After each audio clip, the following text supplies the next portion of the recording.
salaamaaleykum les patriotes gars yi maa ngi leen di ziar maa ngi jaajëfal ñëpp maa ngi bëggam ñëpp maa ngi bëggam ñëpp maa ngi lire commentaire yi maa ngi bëggam ñëpp di ziar ñëpp di profiter aussi gars yi pour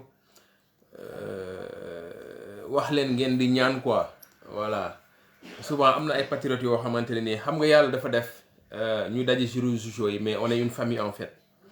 donc ma bëgg rek képp koo xam yaa ngi seetaan vidéo rek nga ngeen ñaanal ma benn patriote boo xamante ni dafa xaw a tawat xam nga moom dina xàmmee boppam ngeen ñaanal ko quoi mu del suñu waat ci ñun ak jàmm dafa xaw a tawat patriote boo xamante ne nii sa waay voilà ku sës sax voilà vraiment mu nekk ci ay voilà mu am lu ko dab ñu bëgg rek ñun ñëpp ñu ñaanal ko voilà ñu ñaanal ko ku nekk mu def ci xelam rek ñaanal ko ci li may wax nii xam nga comme mbiru kii la mënuma ci sori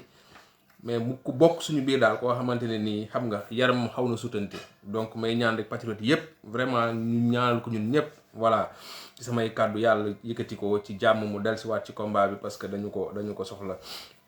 donc ma leen di nuyu di leen ziar di commencer benn affaire mooy à chaque fois te noonu laa ko fas yéene commencer te di ñaan yàlla xëy na mu yem fi tey parce que loolu la ñu bëgg mooy Ousmane Sonko déggal maanaam Ousmane Sonko Macky Sall mu bàyyi les prisonniers politiques Macky Sall mu libéré Assane Diouf mu libéré Guy Marius Sagna, mu libéré Clédor Sène, mu libéré Abass Fall, libéré Birame Souleye, pour ne citer que cela, ñu libéré Ousmane Tounkara, ñu libéré suñu frère Ndongo Diop. yaa ngi dégg, ñu libéré tous les prisonniers politiques. Parce que bu ñu leen libéré wul ñu ngi seeni loxo. bu ñu leen libéré wul ñu ngi seeni loxo. ñoom ñoo leen jàpp nañu leen libéré. yoo réew mi ñu teg ko ci jàpp, teg ko ci dëgg. voilà fii ñi fiy toog ni di analyser yépp di jaay gisaane kenn xamul luy xew. kenn xamul luy xew. fii kenn maîtriser wu fi dara. nañu bàyyi tooñ. nañu bàyyi nit ñi tooñ. nañu bàyyi di jël àddunay nit ñi di ko def xorom boo xam da nga koy jël rek sànni ko ci cën. nañu bàyyi di toroxal Sénégalais yi, nañu bàyyi di toroxal nit ñi. c'est-à-dire loolu wax nañ leen ko waxati ko, bàyyi leen di toroxal Sénégalais yi, bàyyi leen di toroxal Sénégalais yi. tant que yéen a ngi koy def nag lu ngeen ci góobe rek na ngeen ko gar. voilà tey nag dama bëgg a def benn live bu patriotique gannaaw ba ma jéggaloo ñooñu ba ma ñaanalee ñooñu aussi. duñu fàtte aussi du ñaanal suñu martyrs yi, di ñaanal aussi ñi nga xamante ne nii dañ ci xaw a génn ak ay jafe-jafe, yàlla defal leen tawféex. léegi man dafa am benn affaire boo xamante ni moom laa bëgg a commencer, mooy le cas Cheikh Yérim Seck. xam nga Cheikh Yérim Seck dafa am xam-xam,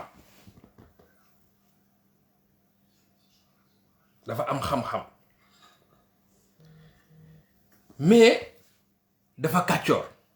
loolooy le problème de Cheikh Yérim Seck. en fait Cheikh Yérim Seck dafa am xam-xam de mais dafa kàccoor. dafa am xam-xam mais dafa kàccoor. gis nga Cheikh Yérim fa laay jaaralee ma leeral yenn détails yu bëri yoo xam damay partager ak yéen peut-être yenn analyse yoo xam man am naa ko situation bi. parce que waxoon naa la bu coow li génnee gars yi dinañ génn dinañ ñëw di analyser ñëw di wax parce que ñoom dañu jàpp ne ñoom yeneen Sénégalais lañ. nee na affaire bu dafa doon taw moom buy taw du fobeere. Sénégalais yi nag bi muy tawuñu affaire bi dafa doon taw ci kaw Sénégalais yi ñii indi ay siwo ay paan, ñii di raxas, ñii di fomp, ñii di xool nu ñu jàppalee ñu ànd Sénégalais yépp ànd di xeex. mais comme dafa am ay Sénégalais yoo xam dañu autoproclamé wu am titre ñun ñooy analyser, ñun ñooy wax fi ngeen di dem, ñun ñooy wax ni affaire réew mi di doxee, ñun ñoo am xam-xam, ñoom dañu jàpp ne réew mi da doon taw donc buy taw da ngay bàyyi ba mu taw ba pare nga ñëw febeere. moom loolu la wax. walla déglu leen wax ji de, buy taw doo febeere, c'est-à-dire que taw na ba pare moom dafa ñëw war a fobeere. voilà c'est-à-dire ay Ousmane Sonko yi coow yi fi doon am yépp, patriotes yi doon xeex, ñii di dee. xam nga moor yi amul benn jour de. moor yi dafa am ku dee tey, dafa am ñu rey tey, rey suba, rey gannaaw suba, reyaat gannaawaati suba. moom mu ne mi ngi taw day bàyyi ba affaire bi bay bàyyi ba ñu commencé continuer di reyaat. Sénégal yi di dee, Sénégal tàng dafa bàyyi nee na day comme ku xamoon ne moom comme moom, c'est-à-dire parce que nit ñi dañuy dox suñu xel yi quoi, comme si moom xamoon na ne gars yi dañuy coow mercredi, coow jeudi, coow vendredi, Sénégalais yi toog ñëpp awaat ñu invité ko TFM mu ñëw toog xam nga di analyser. nañu bàyyi Sénégalais yi ñuy fowe. am nga xam-xam mais il faut nga comprendre benn affaire yow lii tax nit dégg nit yi du yow kese la ko yàlla defal. maanaam xam-xam bi loo ko am Cheikh Yérim booy wax ay nit ñoo lay déglu. xam nga wax dina neex, gis nga nit dina neex wax muy neex, boo deful ndànk neexaayu wax ji yóbbaale la parce que sa waay dafay surfer ci wax. mais dañ koy fàttali rek ay mbir yi wane que ne ñun xaaruñu taxawaay boobu ci moom, parce que xam-xam dafa war a am njëriñ. sa xam-xam dafa war a am njëriñ sa askan. parce que gis nga nit di nga woote ay mbir yu bari ci contexte rek ngay waxee, ci contexte lañ leen di déggee gars yi sa pertinence ci contexte lañ koy gisee. mais xam nga lan mooy pertinence mooy ñu xool yow cohérence bi nekk entre bi nga doon wax démb ak li ngay wax tey. pour dire que Cheikh Yérim ñoom tant que yaa ngi leen di déglu de manière diachronique, maanaam tey nga leen di déglu de manière spontanée, xam-xam bi dafay rëy ci yow mais da ngay topp seen wax rek. Cheikh Yérim moom jarul sori, dañuy commencer ci élection yi fi jàll rek ba yegg si tey. xam nga mi ngi naan par exemple bu ñu dellusoo ci bi Ousmane Sonko di présenter livre am bi, mu ne patriote yi ñu ko doon critiquer parce que nee nañ dafa dem di ruube ci affaire ci dédicace livre Ousmane Sonko bi patriote yi waxuñu la lool de bu da ngay honnêteté intellectuelle nga wax li la patriote yi wax parce que patriote yi nag ni ngay liiree noonu la ñuy liiree da nga dem ci présentation wu dédicace présentation wu livre ñu invité la en tant que Cheikh Yérim ñu jàpp ne bu ñu lay invité soit lire nga ñëw reconnaître ne lire nga soit liiroo nga am honnêteté def ni Ousmane Sonko bi mu ñëwee taxaw ak tas Thierno Alassane Sall ne ko en toute sincérité lire guma livre bi dama ko fuyete kese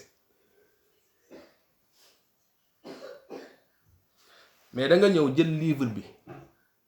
ak dédicace beeg la ñu fa organiser yëpp teg nële indi say question loolu la gars yi ne amul cohérence parce que c'était pas Ousmane Sonko bu ñu invité ci benn plateau spécial cérémonie de dédicace livre la woon loo xam si dédié au contenu du livre yow nga nekk intellectuel di boroom xam-xam ñu doon xaar nga càmbar livre bi indi ay laaj yow da nga dem fori say laaj ñoo fekk ab jeune buy def lu révolutionnaire au Sénégal ñuy xaar nga dugg ak moom ci livre bi nga ñëw indi fa ay affaire ay salafiste ay affaire sa jabar nangam sangam nga dem fa di ruube xam-xam bi ngay woote nga jël ko tege ko fële ñëw indi ci wax ji coowu mbedd mi fii la ñu fekk loolooy coowu mbedd. Si tu appelles au Sénégal au leader là d'être sérieux yow commence par être sérieux par toi-même parce qu'il faut nga comprendre que ne ñun cette nouvelle génération là on vous écoute xëy na amuñu diplôme yi ngeen am mais on vous écoute maintenant on écoute on vous suit plus on écoute ñun tollatuñ fu ñuy toogee di fan ku def ay oosol ay nangam sangam da nga ñëw ci cérémonie de dédicace bi di ruube ñuy wax ci livre solution pour Sénégal ngay indi affaire ay di génne ay faits divers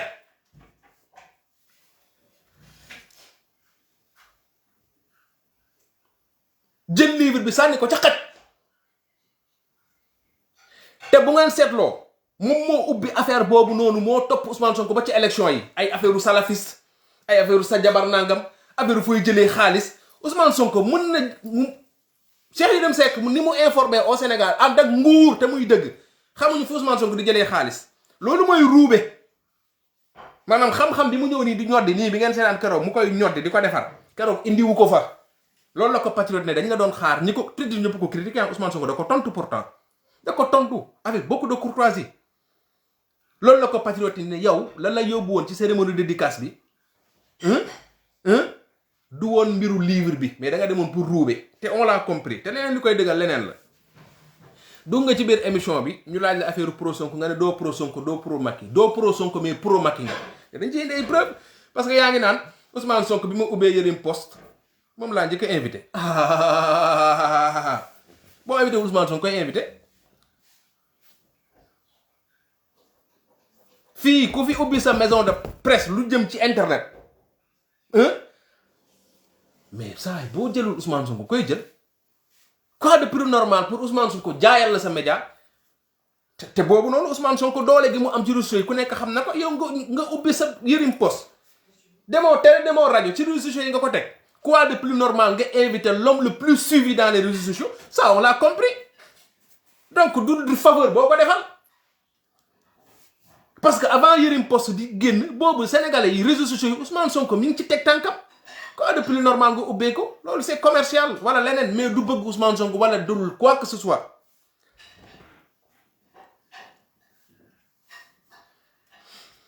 li tax ma ne doo pro Ousmane Sonko pro Macky Sall nga mais Macky Sall bi mu fi génnee Ousmane Sonko dafa génnee livre am nga dem ruube livre am Macky Sall génnee livre parce que ñun li ñu fi inventé kenn fii ku ñu fi takkal étiquette dafa nekk dëgg ci yow gis nga patriote yi nag mën nañu xeex mën nañu songe mën nañu raag mais c'est rare ñu raag ak nit ci neen c'est rare des fois nag mu am ñu ëppal comme man ñëw rek dóor mais patriote du ñu xeexan dañuy xeex nga patriote yi d'habitude bu ñu xawee yëngal laal rek parce que gis nga li nit ñi comprendre ci patriote yi Ousmane Sonko gis nga ñu bëri ñuy ñëw fii di ko défendre c'est des gens yoo xamante ne nii dañuy suivre Ousmane Sonko pas ak pas di suivre tous les débats yi xew ci télé yeeg ci rajo yi lépp la ñuy suivre lépp loolu yombuloon dam leen ngeen xool ñoom seen militants yi ay mburoog soow yi tàlluñu leen sax meeting lañ leen di woo ñu ñëw ne wë actualité bu kii tourne autour de Ousmane Sonko patriotes yi dañuy zappé télé yëpp partout lépp la ñuy seetaan rajo bi nit ñi gënul xam sax gars yi fay dugg di seetaan lépp man noonu laa koy defee noonu la ko yeneen patriotes yëpp di defee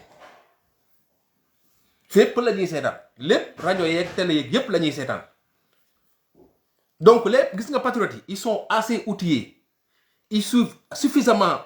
l'actualité pour di ko décortiquer seen bopp xaaruñu kenn wax leen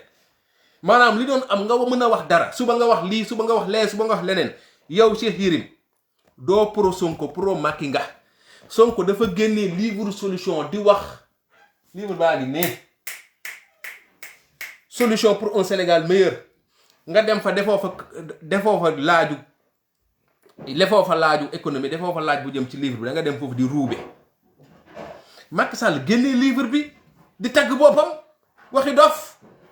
nga jël livre bi je vous dem leen ngeen xoolaat amul plateau télé bu ko Cheikh Yérim défendre livre boobu noonu ba nit ñi naan ko ba ay journalistes naan ko am na ñu ne yow yaa bind livre bi mu ne bindul livre bi moom ci boppam Cheikh Yérim moo gën a maîtriser livre Macky Sall bi ki ko Macky bi ko bind Cheikh Yérim moo gën a maîtriser livre bi géegoo am nu mbaw déggoo mbaam bu xees boobu xaw ma nu mu tudd déggoo kenn ci gars yi Cheikh Yérim moo tem ci télé yi wër télé yëpp défendre livre bi Ousmane su ko génnee livre mu teggi livre ba di ko wax ay waxu salafiste ak ay waxu sa ñaari jabar ak sa waxu ñetti jabar donc doo pro Ousmane pro Macky nga parce que man dama mës a def live ne la yow li ngay def yëfu naafeq la parce que da ngay màtt di ëf yow da nga bokk ci ñu Ousmane Sonko di déranger ñemewu leen ko nag fësal ba mu fës parce que dofuloo di ñu jàpp la xam nga taxawaay bi waa ji am te Ousmane Sonko daf leen gën a bandi parce que da ngeen jekk ci bandi mais seen bandi yëpp toog ci télé yi di jaay taala doxaan ci xale yu jigéen ñi def seeni affaire yooyu noonu ngeen koy defee waa ji daf leen a gën a bandi xale yi gën koo nopp ba di ko jiiñ naan ko ñëwal nga violé ñu ba pare mu génne di métti génne la dëggu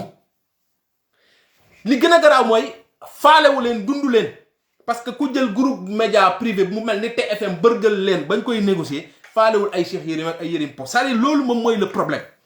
y a des gens yoo xam mënu leen digérer Ousmane Sonko da ngeen di toog nii ci kanamu sele yi rek di wax di defar may wax ngay gaaral di jaay bëri xam-xam naan ay 2024 dafa sori 2024 dafa nangam au lieu ngeen di toog fii di wax yow Cheikh Yérim doo wax Macky Sall mu organiser élection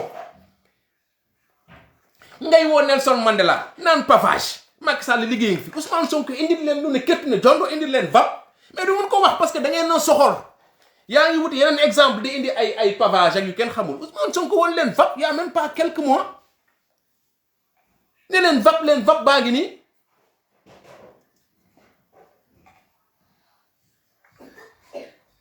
yéen arrêtez de da ngeen di ñëw jël problème mu sénégalais yi mu tege nii ngeen ñëw di jaay seen bopp di jaay xam-xam ñu gis ay nerf yu wér ay mbol di dóor sénégalais yi loolu war a nekk information ngeen war ko teg lijjanti ko vous voulez pas parler de ça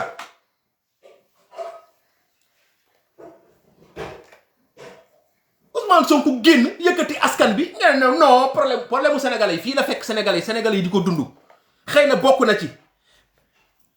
dem leen jàpp beneen leader nañ dem jàpp beneen leader ndax nit ñi dinañ génn dem leen ngeen jàpp beneen leader nañ jàpp Aliou Sall rakku Macky Sall na makku Macky Sall dem jàpp kenn du génn yow Cheikh Yérim du am nga convocation xam fan kenn du génn yow buñ la jàppee kenn du génn gis nga nit bu ko yàlla mayee dara ngeen ko koy nangul am na sénégalais yu génn ànduñu ak Ousmane Sonko mais gis nga génnu sénégalais yi képp kuy jéem génnee ci Ousmane Sonko de la même façon ne Ousmane Sonko taxawee am modestie moom mu am modestie ne du moom la du jëmmam sénégalais yi ñoo génn pour xeex injustice de la même façon ñun képp kuy nit di nga nangu ko ne xeex bi boo ci génnee Ousmane Sonko dara du fa des mburoog loolooy mburoog soow nag café ak meew génn bi munoo ne Ousmane Sonko la globalement mais boo ci génnee Ousmane Sonko génn amul il faut avoir l'honnêteté de le dire te l'analyse c'est pas ça gis nga analyse pour doo ko yóbbu ci benn généralité da nga koy contextualiser c'est qui Ousmane Sonko c'est un leader politique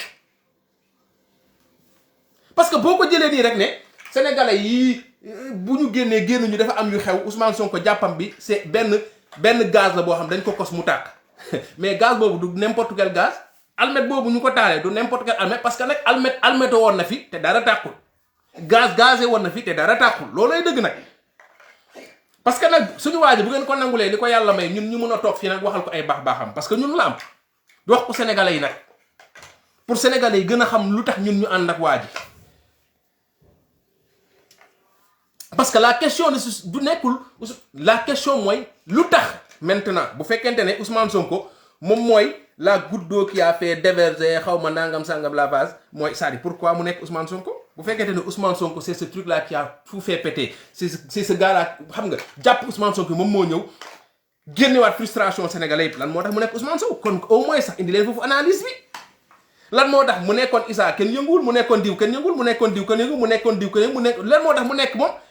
lan moo tax ñu jël almet taal dara tàkkul ñu jël beneen almet taal dara tàkkul ñu jël beneen almet taal dara tàkkul ñu jël Ousmane Sonko taal réew mu tàkk léegi du ngeen ko nangul sax particularité boobu noonu mu am sénégalais yi nangul ko ak leneen bu fekkee injustice pour injustice yàgg na am Sénégal yu gën a garaaw fii jël nañ fi ay béykat affaire u ndengeleer bi médiatiser nañ ko coow nañ ci wax nañ ci injustice bu yéeme ak yeneen sénégalais yi jàkkaarloo nañ ak ay nit ñuy toj seeni kër ñuy jooy sénégalais yi ngi leen di seetaan di jooy nangul leen Ousmane Sonko li ko yàlla may seen xol yi féex ngeen nekk ci jàmm parce que nag waxu leen ay dof coow lii ku ci bëgg a jàpp ne du ma xam Ousmane Sonko moo fa toll yaa ngi nax sa bopp mais aussi de la même façon képp ko ànd ak Ousmane Sonko na nga am modestie nag nangul sénégalais yi que ne ñenn ñi injustice moo leen génne nag mais injustice ci kii c'est-à-dire lan moo tax injustice yàgg am mais kaaw Ousmane Sonko bi tax sénégalais yi génn te nag bëri na ci ay sénégalais yoo xam bëgg Ousmane Sonko moo tax ñu génn duñ ay patriote duñ ay dara bëgg Ousmane Sonko taxawaayu Ousmane Sonko gëm-gëmu Ousmane Sonko mais à chaque fois rek dinañu jël analyse bi jéem ko biaisé jéem ko dugal ma ne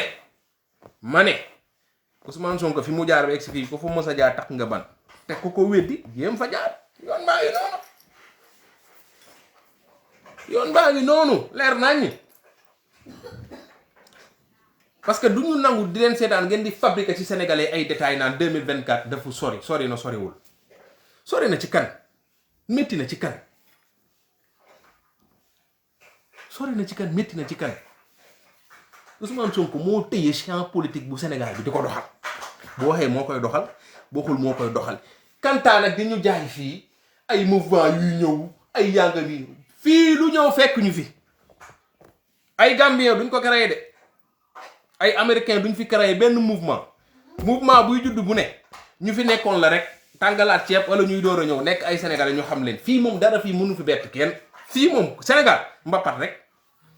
mbappat rek waxoon naa ko Thierno Alassane Sall nee naa ko il faut nga mbappat parce que li nga bëgg mënul ne mënoo xëy rek wekku ci Ousmane Sonko dafa mbappat ñëwoon naa ko demal nga mbappat boo mbappatul da nga am problème te problème yaa ngay tàmbali waaw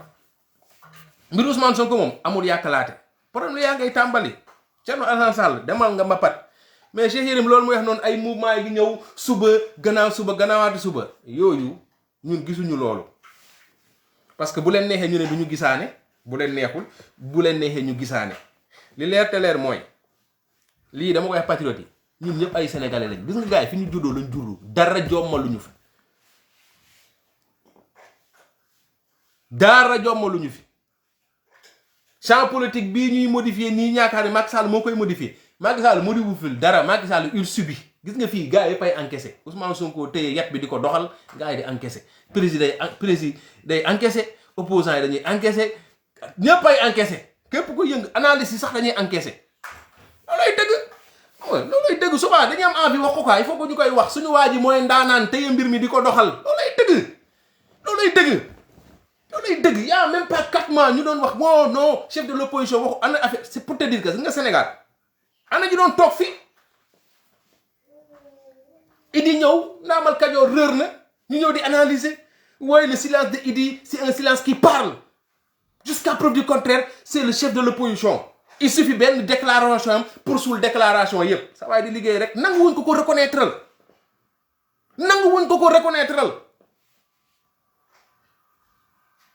muy dóor rek affaire bi daal tant que demul ba évident loo xamante ne nii ñëpp gis nañ ko loo xamante ni ñëpp gis nañ ko duñu wàcc léegi ñuy door a bàyyi nag ana débat ak opposition chef de opposition ñu ci doon wax kenn théorisé ko parce que il s'agit de Ousmane Sonko mais xam lu tax mu neex te du déranger patriote bu ngeen xoolee patriote yi déranger wala parce que nekkul seen i ité xam nga Ousmane Sonko bi muy toog naan affaire chef de l'opposition du sama ité nit ñi mënoon ne jàpp ne wax la tey tegu na ci loxoom moo tax gis nga nit da ngay cohérent moo tax ñun duñu mos a taay di ànd ak Ousmane Sonko parce que lu mu ñu wax rek ñu gis ko ci kàttanu yàlla lu mu ñu wax ñu gis ko moo tax nañuy moytu neex laa meñ gudd xalaat gudd xel Cheikh Yérim dem leen ngeen seetaan ko jàkkaarloo bi mu def ak émission yi mu def di jaay Macky Sall avant élection yi di jaay livre Macky Sall bi Ousmane Sonko génnee livre mu dem di fa ruube problème mu Tilo Owl bii ñuy wax nii ne Ousmane Sonko Tilo Owl da ko kii yoon Cheikh Yérim moom moo bind ci baayam ne yor na ay preuve c'est si Cheikh Yérim laa bi ne moom moo génn Sénégal da doon taw kenn du fobeere Sénégal taw na ba pare ma ñëw fobeere avec 12 Sénégalais yu dee nga ñëw toog naan da ngay fobeere deret toog di foye réew mi bugg leen ko wax dëgg topp seeni intérêt looloo jur lii de yéen ñëpp seeni jàkkaarloo yi ubbil birima micro yi muy fen rek ngeen di fowee sénégalais yi di wax yu ñàkk fayda coow li di jóg ay buuba toog non man bëgg naa xam lan lañ def ci kii ba ci néeg ba lan la Adji Sarr Ousmane Sonko ko def di bayal rek ñu nekk ci détail yooyu te ku ci nekk ci ñoom góoru yàlla yooyu di ci wax yépp bu wéetoon 2 secondes xool diggante mag yàllam jël boppam teg ko ci place Ousmane Sonko rek carte gi leer ku nekk bu nangu woon en toute sincérité toog nekk def sa muy góoru yàlla nga nekk place Ousmane Sonko loolu gis nga affaire Ousmane Sonko Adji Sarr bi di koy lijjante yomb la kuy góor jël sa bopp nga dugal place Ousmane Sonko kuy jigéen jël sa bopp nga dugal place Adji Sarr ndax jigéen bëgg naa mel ni Adji Sarr ndax góor tey namoon na li Ousmane Sonko di daj c'est très facile gis nga problème bi léegi ku ne mën na ko lijjanteel boppam bu kenn déglu rajo bu kenn déglu dara li fi jot a ruus yépp xam nga Ousmane wax na Adji wax na léegi leer na Bouba Ndour Ousmane wax na Adji wax na léegi jëlal sa doom bi nga jur ak Viviane respect ak bi ma am ci moom yépp parce que concerné wu ko jëlal sa doom boobu nga jël ko nga génnee Adji Sarr nga dugal ko ndax li nga am lu neex sa xol léegi boo paree nga jëlaat sa bopp nga génnee Ousmane Sonko yow nga dugg place Ousmane Sonko nga xool léegi mu leer sa bopp déglu nga Adji Sarr déglu nga Ousmane Sonko wax na waxaat avant juge yi di ñëw avant ñoo dem ci ay jugement yu demee noonu c'est très simple coow li léegi sénégalais bu ne mën a def exercice boobu noonu c'est très facile léegi jarul xaalis du xaalis man damay jël sam bopp ma dugg place Ousmane Sonko bu dee am naa doom yaay wala sœur wala kii ma jéem a jël kooku imagine ko ci place su Adji Sarr la ngay yëg sa xol xam nga loolu du la nax bu la ngay yëg sa xol jàppal loolu looloo koy lijjanti comme coow li dafa bari ku nekk di analyser affaire bi amatul analyser de Adji Sarr làkk na olof ñu dégg Ousmane Sonko làkk olof ñu dégg c'est très facile pour Bouba Ndour surtout mi doon laajte dafa bëgg a xam ni xew ñoom ñaan ñëpp wax nañ léegi yaay gëm wala doo gëm mais li ci gën a yomb yow la jëlal sa bopp en tant que góor nga nekk sa bopp nga dugal sa bopp place Ousmane Sonko nga xool nga jël sa doom bu jigéen nga dugal ko place wu Adji Sarr nga dindi Adji Sarr rek teg sa jigéen ci kii bi rek nga koy xool waxuma sa en terme de mais nga xool rek ci li mu wax les carte gi leer mais moom laa doon wax Sénégal boo ñëwee ci man cadre angle bi may jëlee affaire bi dañuy naan républicain da ngay nekk démocrate dañuy dem justice problème bi du foofu problème bu bon sens la Descartes nee na c'est la chose au monde la mieux partagée moom la ñun ñëpp ñu am bon sens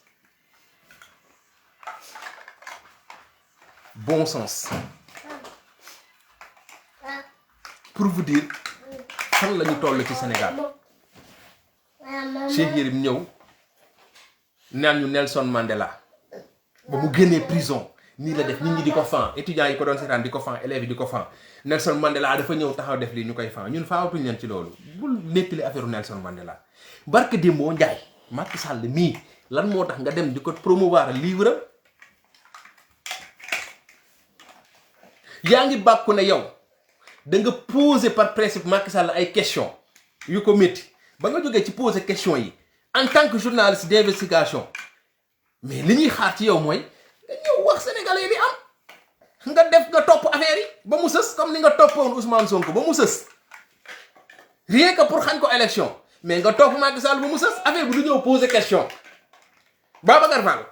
yow mënu leen ñëw ngeen jàkkaarloo Macky Sall di ko laaj ci 3e mandat bi gannaaw bu ngeen ko laajtee ci 3e mandat bi ba pare ba ñu ne am ngeen fit waaw ñu tàccu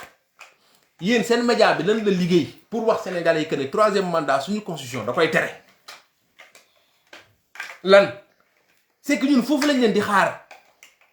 man foofu laa leen di xaar foofu loolu laay xaar mais toog def sa plateau édition spéciale annoncé ko pour Cheikh Yérim ñëw jël affaire bi ne moom mooy ñëw léegi dañu bëgg a ñaax contenir communication bi contenir Ousmane Sonko conteniraat lépp indi ko maintenant ñu jëlaat ko indi waa ko waat ci jàkkaarloo pour xool naka lañ koy waxtaane TFM yéen Ousmane Sonko seeti na leen tey dafa gore rek da ngeen a far Youssou Ndour mooy seen patron moom télé bi moom rajo bi da ngeen a far Ousmane Sonko gore rek a tax mu seet si leen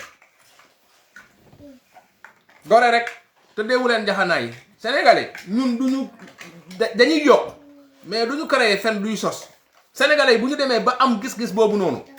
sénégalais yi bu ñu demee ba sax ñenn ñi xalaat ne dañu war a dem toj ay TFM taal ko yu demee noonu yaa ngi dégg lan moo tax demuñu ne dañuy taali fii wala taal fii wala taal fële ne wala toj kii wala toj fële ne pourquoi yéen a wala xoolaat seen taxawaay yéen a jël un chroniqueur boo xam si mais yéen a jël yéen a jël Birima jël seen émission bi gën a rëy ci àddina ngeen ni moo gën a rëy ngeen jël un partisan du pouvoir ñëw teg ko fa def ko chroniqueur mënoon ngeen indi beneen chroniqueur boo xamante ne nii bu leen ma wax politique laa wax de politique est-ce que Diop Fall toog di wax lu ko neex ngeen di ruube dëkk bi rek bu ngeen ruubee Sonko jóge fa jël suñu doom yi def loo leen xaw ma la seen petit gàlle indi ñu sa crétin kenn xamul lu mu doon kenn xamul moom yaay Fall la kenn xamul Baye Fall la Pape Cheikh Diallo mu ñëw toog ñuy abrutir les sénégalais xam nga jàpp bëgg a jël sénégalais yi jàpp ne sañse baax na bëgg a jël génération bi yëpp def leen loo xam ay def yu baax ay baax ay kàllaama ay termes ay les gens se développent le monde dafa nekk ci beneen niveau gis nga ñuy diggee ñooñu dàq sañse ñooñu gën a xam lu baax mais bu ñu waree sañse dañuy sañse bu ñu waree xew bu ñu waree fo dañuy fo mais ñun dañuy liggéey le problème mooy on travaille pas dans ce pays là les jeunes veulent travailler mais dafa am yeneen jeunes yoo xam ñoom ñooy liggéey bëgg yeneen jeunes yi ci ëpp tegu fële ne jàkkaarloo ñu leen xool dañu bëgg am ay Wally Seck am ay Pape Cheikh Diallo am ay yeneen jeunes yoo xamante benn minorité la ñu toog accaparé wu alal bi yëpp ba pare woo jeunesse bi ne leen ñoo leen ngeen topp ñu ci ñun liggéey bi ñu liggéey di am alal mais yéen bu leen liggéey li may wax nii xam nga lu koy gën a yombal que ne Sénégal amuñu culture du travail duñ ko def si ñun te li ñuy wooye élite et je me réjouis ku mel ni Siteu génn na temps yi am ay position yu rafet yu mu am parce que gis nga dañ xool leen li gën a simple gis nga mbër yi siw nii surtout si banlieue bi am na ay boy yoo xam dañuy xëy di liggéey pour combat wu mbër boobu li may wax lu ma xam la ci banlieue bi laa nekkoon am na ñoo xam liggéeyuñ pour jënd terrain de liggéeyuñ pour investir de am na ay boy yoo xam ñu ngi ci banlieue bi ñu ngi un peu partout ñii dañuy liggéey pour ay soirée Wally ñii dañuy liggéey pour dem jënd yére ay soirée Wally ñii dañuy liggéey pour combat diw ñii dañuy liggéey pour combat diw bu nga bu combat bi amee la ñu liggéeyoon ci at bi yëpp wala ci 6 mois yooyu yëpp ñu dem dugal ko ci combat bi toog parce que tegaluñ leen benn perspective d'avenir amul leneen lu nekk seen bopp loolu moom mooy le Sénégal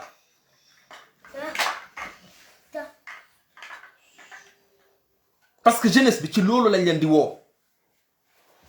du ñu leen teel a comprendre que ne at yi dafa gaaw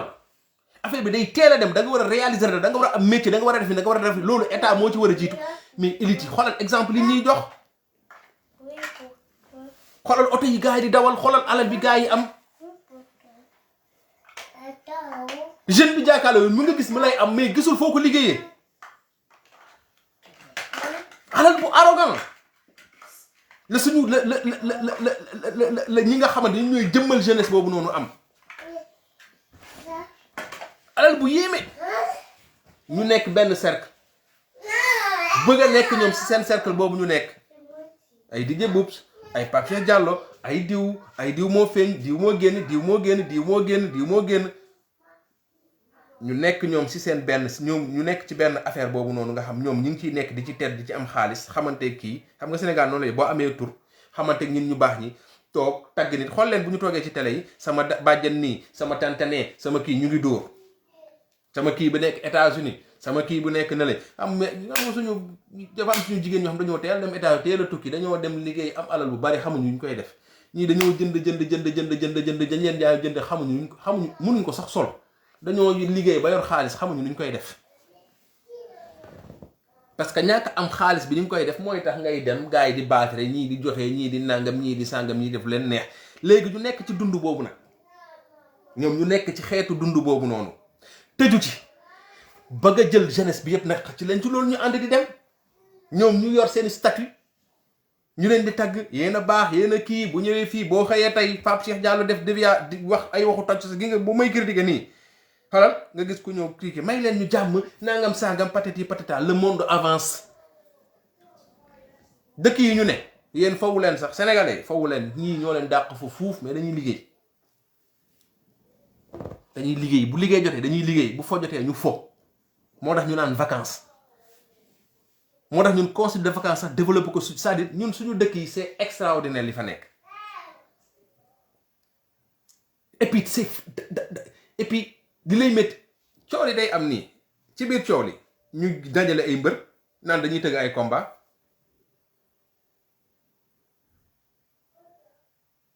ñu dajale ay mbër ne dañuy tëgg combat parce que jàpp nañ ne tëgg combat mooy apaiser cette jeunesse là c'est extraordinaire loolu gars yi dañu yàgg di saaga suñu jeunesse bi Ousmane Sonko ñëw commencé di yee jeunesse boobu commencé di yee société boobu noonu Ousmane Sonko ñi mu déranger dafa bari parce que Ousmane Sonko li muy wooyee système du nit xam naa ne jaaxal na ñu bëri tey sax mu dem ci ay Ahmed Khalifa Niass fi demee noonu gis nga kas loolu la nar a kase Ousmane Sonko pour que ay jeunes émerger pour que gars yi liggéey pour ñu bañ ñu jaay rek Youssou Ndour way na am na xaalis Bouba Ndour ñëw na toog Bouba Ndour sa chef d'entreprise gars yi ne fii tëj affaire bi foofu bu ko tëj diggante xam nga ay coon ñaar dañuy dem Sénégal si di am problème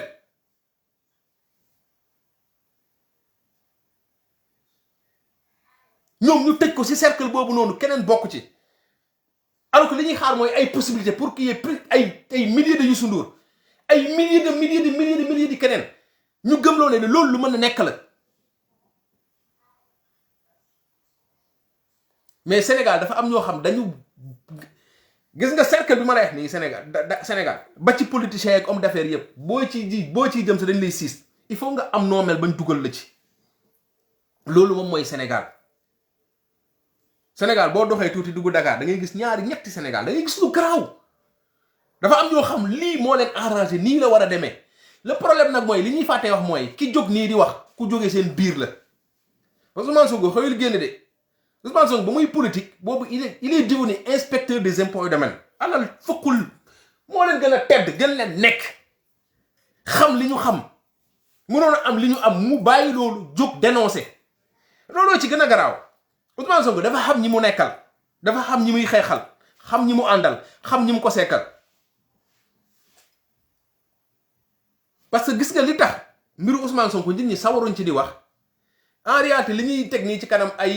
ay diine yi nii ay tarixa yi nii ay boîte de nuit yi xoolal dañ koy pousse nii sénégalais yi rek mais en réalité système boobu ñu teg Sénégal da nar a kase te leen bàyyi xel pro bi du waxantu jot na li ñëpp bokk ñëpp jot ci Sénégal bi ñu bokk mu bañ a nekk rek Sénégalu ñenn ñi parce que siiw nañu parce que nii lañu sant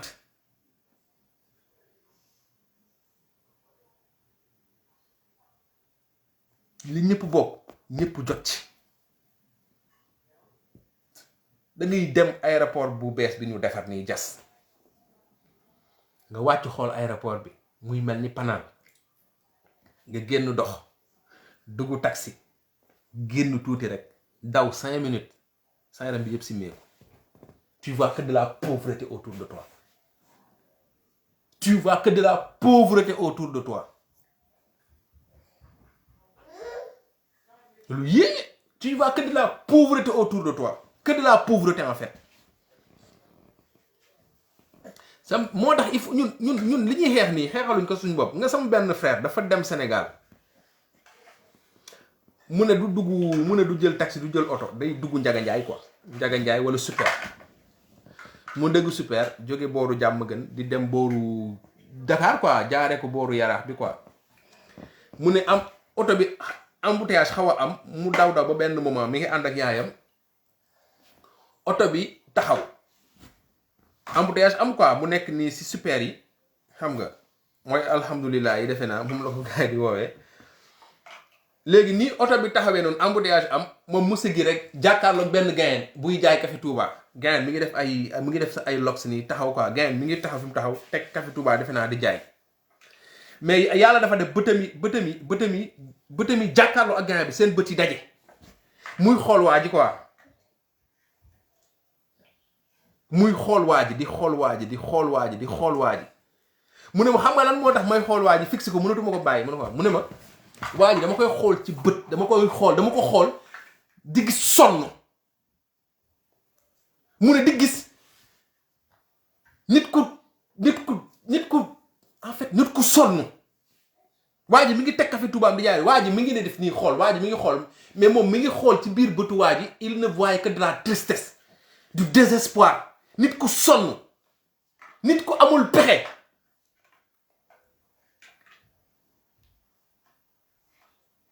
foofu la ñu dugal sénégalais yi ñun ñii ñëpp dañ ko ñafe de fayet ba génn ci bu ñu fayetuloon ci loolu la ñuy nekk après boo ci génnee ci ngay comprendre que ne non mënatul continuer di demee nii sama waa ji ñun dootuñu nangu di nekk ay ngaaka ci kaw gars yi mënatul nekk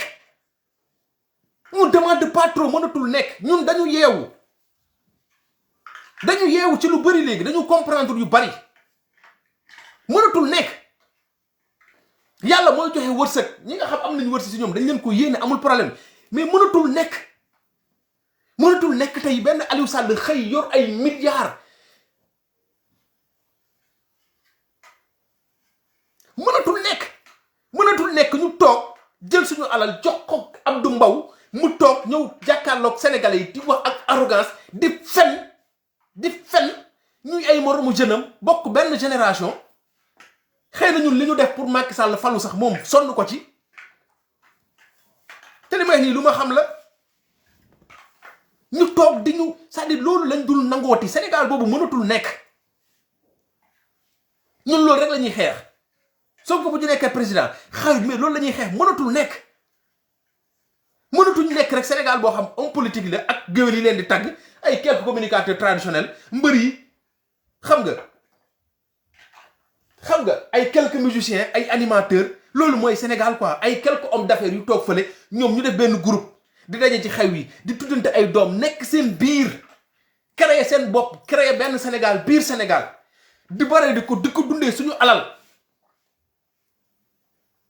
xeeb ñu bu ñu toogee ci télé yi banlieusard nangam sangam gëmuñu banlieusard dem leen ci banlieue bi dara amu fa ñoom ñi ngi lekk bay tuur suñ nouvelle génération bii nii ku ci amul kër yàqu nga gars yi ñu ngi yor ay hectares mais Sénégal boobu mënatul continuer ñenn ñi ñu ngi sàcc alalu Sénégal suñu alal loo xam ça coûte des milliards ay kër ay suuf yoo xam ñooñu teddal nañ seeni sët parce que ça coûte des milliards ba pare dem wut ci ay titre foncier maanaam ñoom jaratul sax ñuy liggéey ñoom am nañ ba jox seeni am na yenn terrain yoo xam yenn alal foncier boo xam boo ko amee mais say génération yi sët di ñëw li jëntal nga leen si suñu alal alors que ñun ñiy liggéey sax léegi tu vois des jeunes sénégalais qui travaillent mais xalaatuñu sax jënd terrain bay tabax kër ñu nekk ci dëkk boobu mel na ñun Sénégal boobu mënuñu ko rectifier lu tax ñuy xaar lan moo tax mënuñu ko rectifier université la fa nekk du dëgg suñu système éducatif bi baaxul lan moo tax mënuñu ko rectifier lan moo tax mënuñu ko dindi lan moo tax mënuñu jël ay décisions yu courageuses léegi ngeen bëgg ngeen yaakaar ne Sénégal boobu mooy continuer di dem quoi ñun dañuy toog nii rek continuer Sénégal boobu noonu di dem quoi mënul nekk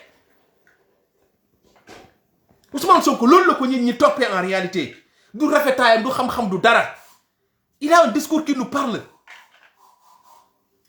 ku nekk loolu dafa doon nalaw ci yow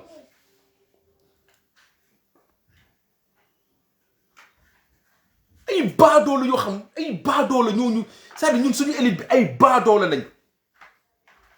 et puis dañuy ni ñuy lekkee moo doy waar gars yi c'est des multimilliardaires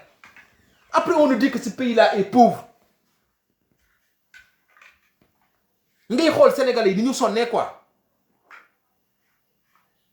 loolu la Ousmane Sonko bëgg a lijjanti nii résistance bi ngeen gis yëpp loolu la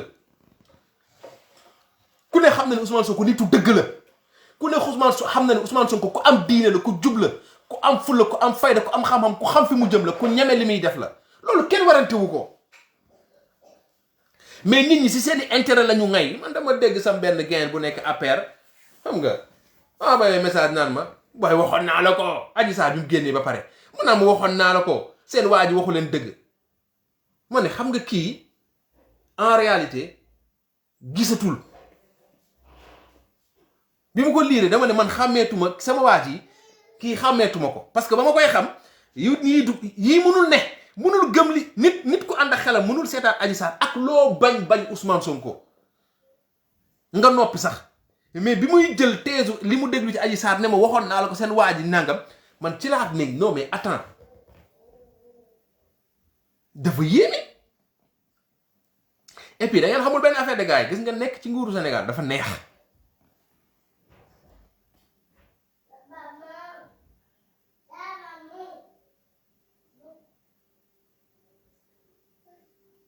nguuru Sénégal non dafa ngir gars yi nii li ñuy bañ a bàyyi nii c'est que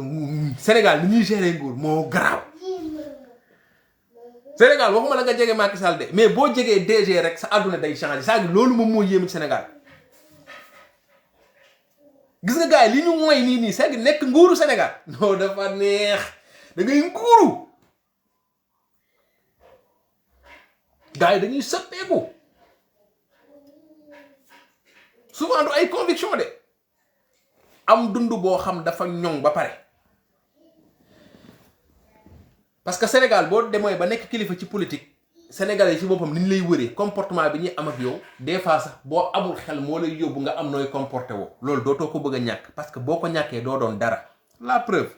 lan moo tax gars yi parce que nguur gu Sénégal boo pertee nguur doo dara boo tax gars yi di transhumé tu n'es rien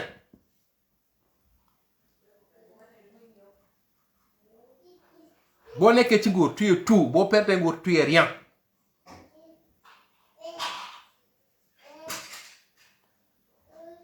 maintenant li ñoon ñaan am na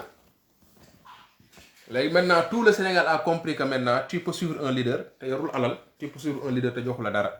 loolu moom am na mënatu leen ci dara léegi jokkoo rek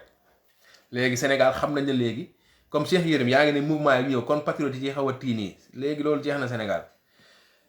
alal andi leen lu leen neex Ousmane Sonko moom fi mu toog nii ci kàttanu yàlla du alal moo ko fay jëlee du leneen ko fay jëlee lu dul ni mu lijjanti fi mu jaar ba am ko ci dëgg wax ak sénégalais yi ba ñu dégg rek te ñi fi ne nii moom ñi fi ne nii ñun dañuy ñaanal Ousmane rek bu mu def erreur de te ñun bu ñu def erreur nañ koy ñaanal rek mu nekk ci li mu nekk te nag bu leen kenn tiital fii ku fi stratégie boo ñëwee mu toog sa kaw kenn du fi parce que lu fi nit stratégie fi mu jaar ba génn jaar nga fa takk ban donc fii bu leen kenn tiital ak ku muy mënti doon nag Senghor ba ci Abdou Diouf ba ci Abdoulaye Wade ba ku muy mënti nekk kenn mënu fi stratégie ba wër suñu waa ji lu fi waaye stratégie fi mu jaar ba génn ci jaar nga fa takk ban ak koy mënti doon nag loolu ay dëgg ñoo ngi wax nii inventé wu ma ko ci Ousmane Sonko la Sénégal xam lu mosul xam ci àddina nee naa leen Ousmane Sonko léppam lu mosul am la boo ko laalee gis violence mosul am Sénégal mbiru Ousmane Sonko ci lañ gisee lu ñu mosul gis Sénégal à chaque fois rek opposition boo musul gis rapport de force boo musul gis opposant boo musul gis c'est-à-dire non musul gis loolu laa rek loo musul gis président boo musul gis ngay am foofu xoolal Sénégal boo musul xalaat ngay am foofu bu ko jotee incha allah noonu la waa ji yàlla moo ko bindee noonu waaw. léegi nag Macky bu fekkee ne ay tëj ak affaire yi gars yi bàyyil gars yi ñu kii fi mu toll nii moom dëbbal defar leen seen i bagage rek ngeen pare abal ñu waaw. parce que ñun ñu doon ñaan yàlla rek mooy pas ñu ñuy déglu man li ma doon ñaan yàlla mooy. kañ la rek la yàlla di dimbale rek sénégalais yi ba ñu déglu Ousmane Sonko rek ba ñu bàyyi seen xel ci moom rek xam nga nit ñi da ko doon bàyyi xel sax mais dégluwuñ ko woon man loolu rek laa doon ñaan yàlla yàlla na yàlla def ba sénégalais yi bàyyi xel Ousmane Sonko bu ko defee li ñu dal ñun dina leen dal te loolu la ñu def looloo gën a garaaw ci li ñu defal Ousmane Sonko du ko ñuy bàyyi xel. dan loolu rek laa doon ñaan yàlla na yàlla def ba sénégalais bàyyi Ousmane Sonko xel parce que Ousmane Sonko buñ ko bàyyiwuloon xel mu ngi wax depuis un moment am na ñu ko dégg mais léegi fexe nañ ba sénégalais bàyyi leen ko xel léegi bàyyi leen sama waa ji mu déroulé léegi dinañ xam kuy stratégie ku du stratégie Cheikh Yérim mouvement yooyu ngay wax ñu ngi leen di xaar xam naa du ay mouvement gambien moom du ay mouvement burkinabé ay mouvement sénégalais la ñu ngi leen di xaar terrain politique bi daal mi ngi nii waaw ñun ñu ngi nii toog te ñun ragaluñu dara nag nga dox ko tolluñu pale rek Ousmane Sonko incha allah yóbbu ko pale rek waaw am na si leen ñëpp na ñoom Karim na ñoom Wade man foofu yi gën a neex na ñëpp ñëw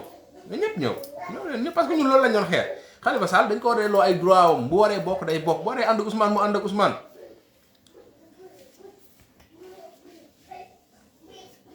mais ñun suñu liggéey mooy ñun ngeen xam ko le projet là le projet c'est pour xoolal ñu soppi Sénégal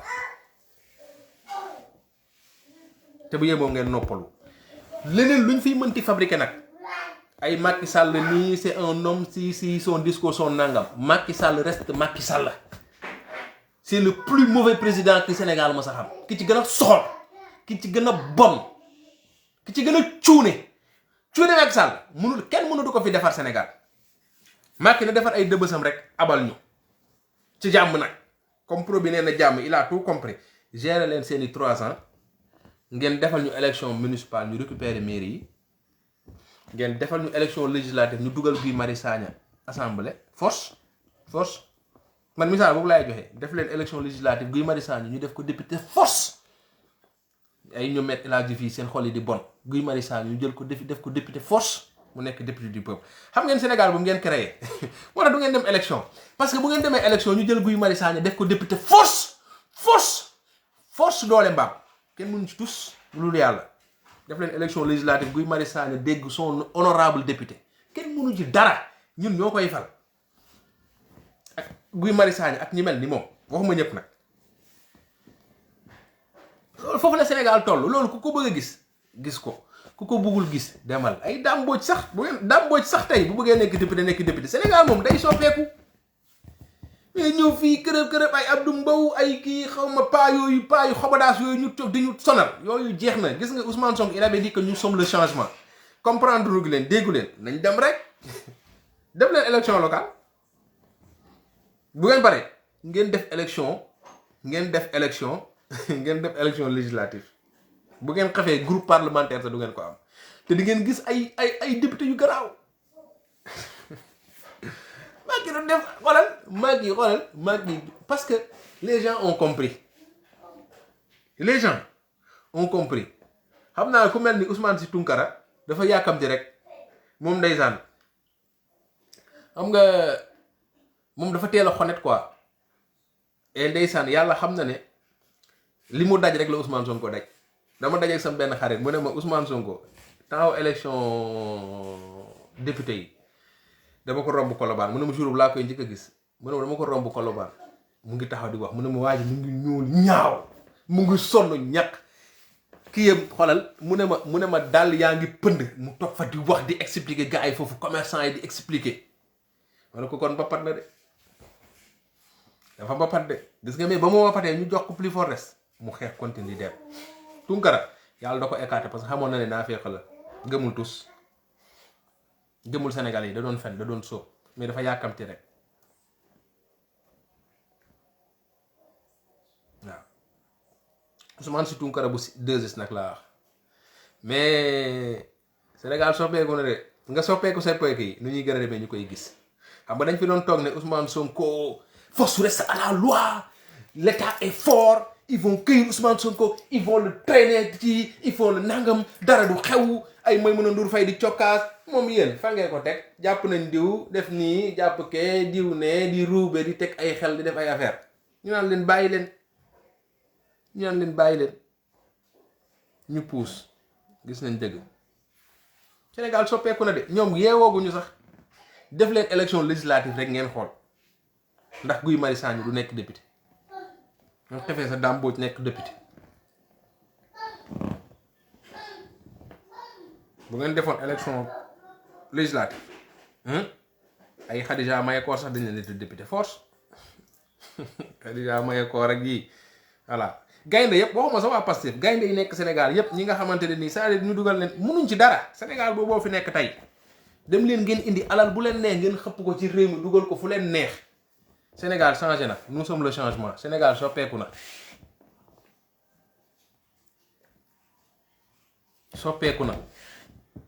te bu ngeen amoon xel dëgg xam ne yàlla àndut ak yéen nga 3e mandat bi leer na nañ parce que journaliste yi dañ ko bëggoon a ruube analyste yi di ko ruube gars yi nekk ci di ko lijjante ñi naan am na ñi naan Macky Sall ni mu ko waxee baax na Macky Sall naka la nit di jàngee say waajur yow nga ne intellectuel nga say waajur yóbbu la école nga jàng nga ñëw toog naan Macky Sall ngay expliquer li Macky Sall wax Sénégalais yépp topp la ci explication te Sénégalais yi fàtte nañ ne non du Macky Sall moo war a wax li mu war a wax constitution moo koy wax.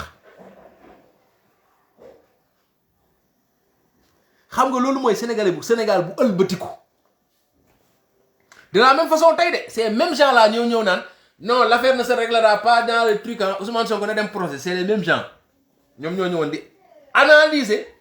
Macky Sall oui ou non wala kii c'est-à-dire nit da ngay cohérent c'est pas Macky Sall de dire oui non di analyser loolu du débat du waxtaan c'est la constitution qui le dit c'est pas Macky qui doit le dire mais suñu intellectuel bi duñ ko wax foofu de xam nga dañuy ñëw naan oui bon il faut comprendre que président aussi boo waxee lii Ousmane Sonko ñëw ñu ne non na dem yoon Sénégal boobu ngeen nekk moo tax gars yi bu ngeen di déglu gars yi da leen di déglu ak xel ay tegkatu dil yu rëy lañ mais dañu fàtte du ñu yàlla dañuy juum te xam nga boo tàmmee di wax télé te du dëggu ci yow ay tot rek ngay wax gars yi ay contradiction c'est-à-dire contradiction yi du ci mots yi ñuy utiliser contradiction yi en fait ci principe yi la ak ci position yi ñuy taxaw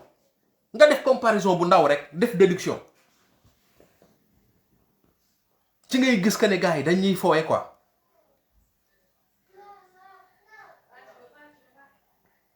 ci ngay gis que ne gars yi dañuy fooye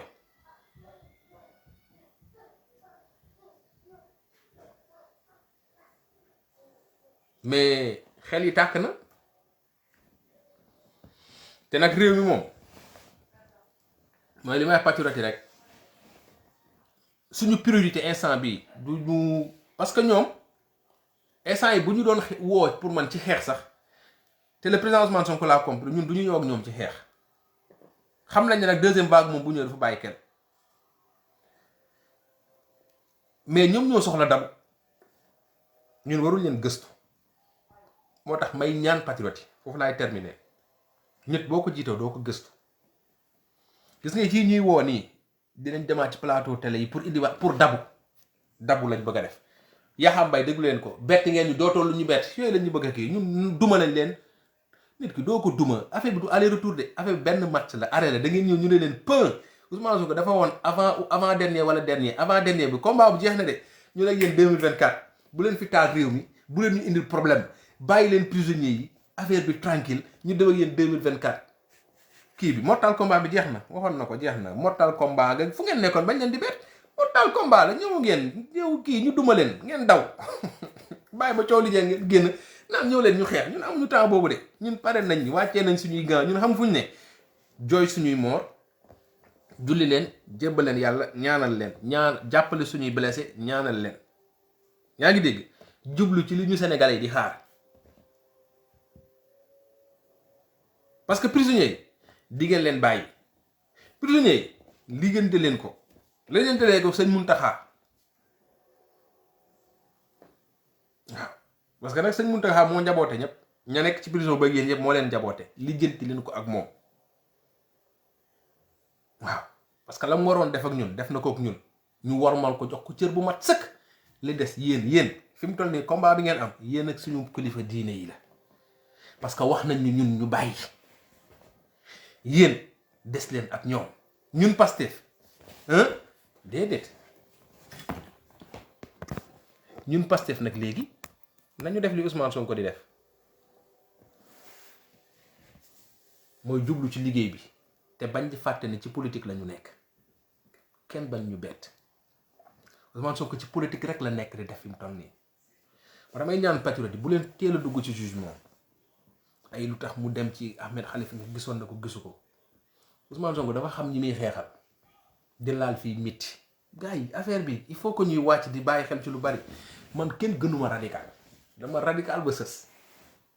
mais j'ai compris lu bari parce que combat boo ci nekkee da ngay comprendre Sénégal di gën a comprendre xeex bi Ousmane a compris beaucoup de choses Ousmane dafa jóg ñu bàyyi ko jeunes yeeg réseaux sociaux yi mu toog ànd ak ñoom boole ko kilifa yi Ousmane dem ci kilifa yi won leen ki moom mooy kan ba pare nag li ci gën a garaaw luñ def xam nga Ousmane da doon def ni ak kilifa yi di gis ni léegi dinañ ko may mu toog ak kilifa yi di wax ak ñoom maanaam lépp dina gën a leer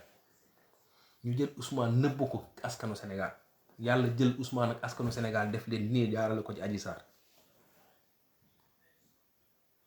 gis nga Sénégal bi Ousmane war a bu fekkee dañuy des ci concept Sénégal bi Ousmane war a jiite suba bu ñu ko bëggee Sénégalu aussi Abdou Mbow la Sénégalu Macky Sall la Sénégalu Marème Faye Sall Sénégalu ñooñu ñëpp la moo tax dañuy ànd ak compréhension Ousmane Sonko du activiste Ousmane day toll foo xamante ne ni contexte politique mooy laaj yenn choix yi mun nag te gis nga souvent ay yenn choix yi muy def na ngeen ci bàyyi xel bu baax ci daar bi nii dina xaw a mais yàlla da koy may dëgg moo tax quelque part aussi nañ ko wóolu parce que dafa am ñoo xam dañ ñu ko xeebal jël ñeneen def leen ay stratégie politique moom muy doxal waaw moom muy doxal ñi ko mag ak ay maamam ba ci ay rakkam ak kiyam ñépp moom muy doxal lu stratégique nag xeex bi am nii ba ñu génn ci premier jour bi la wax lépp ne woon na nii lay demee je naa ci bàyyi ay plume yi nag mooy yi ngeen di dégg nii ay jabaram sol na lu xonk ak joti na kii ak kii def na kii xam nga mais Macky sa loxo dina taq buñ fa tollee nag da ngeen koy bàyyi mu déroulé dafa am loo xam moom leader bi moom moo ko moom te suñu objectif combat bi c'est pas ñu def Sénégal boo xam dafa am ay patriotes ñu baax fii ak yeneen Sénégalais yu fële il faut que ñu éviter loolu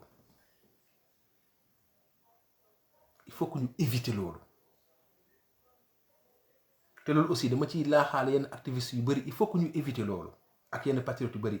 l'objectif c'est pas d'aller vers dafa am Sénégal yu nekk fa leen am Sénégal yu baax yi on va le dénoncer mais tout le temps ñuy xam que aussi que c'est des Sénégalais comme nous yoo xam dañu war a bokk ci projet bi wala projet bi aussi pour ñoom la c'est-à-dire dafa am foo xam buñ fa c'est-à-dire bu xam nañ léegi ay xeexkat lañ ñun ragaluñ mais il faut que ñu wan nit ñi que ne ñun duñu nit ñu foog ay borom xel la yuy dem ñu bëgg Sénégal bëgg defar Sénégal bëgg Sénégal ak nooy mënte mel mais que projet bi ñu am daf ñuy jaral lu ne mais projet pour Sénégalais yépp la il faut ñu éviter loolu mooy tax bàyyi leen Ousmane Sonko mu déroulé Sénégal la ñu nekk dafa am nu mu mel Ousmane Sonko na dem fu ne man daraay TFM GFM neexuma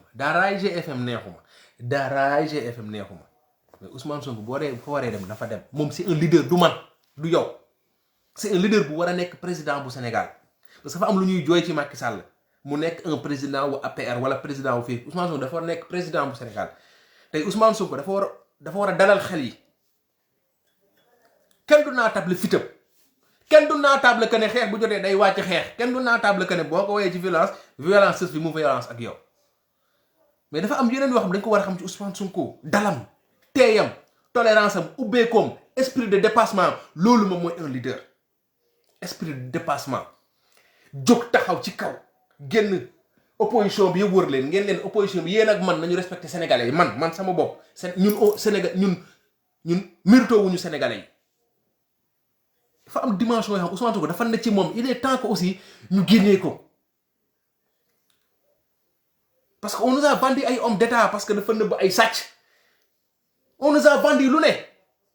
il est temps que ñu jaay léegi un homme d'état boo xam mat na sëkk li mu doon parce que lu ne wax nañ ko fi ay booy la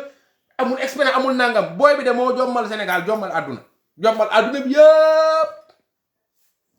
te ngeen bëggu ngeen bañ ko fii ak 50 ans dinañ ko bind ci ay livre di ko jàngal suñu sët yi loolu lay am de Ousmane Sonko di ko jàngal Afrique di ko jàngale kii yow Macky Sall kenn du la jàngale ci benn université bu africain wala lu ñuy jàngale ci yow du doon lu rafet Ousmane Sonko dinañ ko jàngale fu ne ñun suñu génération ni ñu mel ci Thomas Sankara yeneen génération yi war a ñëw ci suba dans 50 ans noonu la ñuy mel ci Ousmane Sonko en Afrique et dans le monde mënu leen ci dara mënu leen ko ci il est entré dans l'histoire mënu leen ci dara donc ñun patriotes yi il faut que ñu xaw a aussi di suivre affaire boobu noonu Ousmane dafay wax ak ñun mun na jëlee fulla bu jotee da nga koy xeex dëgg rek ay dëgg mais aussi won nañu que ne leader doo jàpp leader doo mer rek bu mer jotee da ngay mer ba wane ko Ousmane ba mu waree dal ci Ahmed Khalifa Niass par exemple te dafa dal ci ko wax ko dëgg mais leader la dafa bëgg a jiite réew mi Ahmed Khalifa Niass kilifa la